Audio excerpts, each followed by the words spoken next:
बिस्मिल्लाहिर्रहमानिर्रहीम। आदाब नाजरीन, हमारे चैनल हेल्थ एंड ब्यूटी देसी नुस्खे में आपका खैर मकदम करती हूँ। अगर आप हमारे चैनल पर नए हैं तो हमारे चैनल को सब्सक्राइब कर लीजिए ताकि हम इसी तरह आप सबकी खिदमत कर सकें और ज़्यादा से ज़्यादा लोगों को इसका फ़ायदा मिल सके। तो आज का हमारा मौजू है मोटापा यानी वज़न का बढ़ना। वज़न कम करने के लिए जो नुस्खे हमें चाहिए आप नोट कर लीजिए।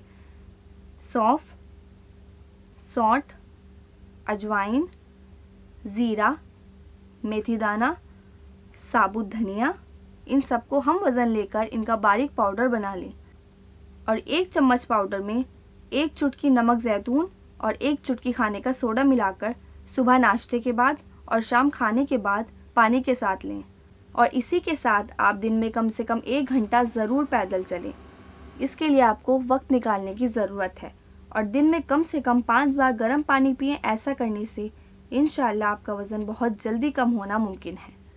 उम्मीद करती हूँ इंशाअल्लाह आपको इससे बहुत फ़ायदा होगा। वीडियो पसंद आए तो लाइक ज़रूर करिएगा और अगर आपको कोई और मसला है तो हमें कमेंट में बता सकते हैं। आप हमेशा सेहतयाब रहें। इसी के साथ अल्लाह हाफ़िज़। मिलते हैं इंशाअल्लाह नेक्स्ट वीडियो में।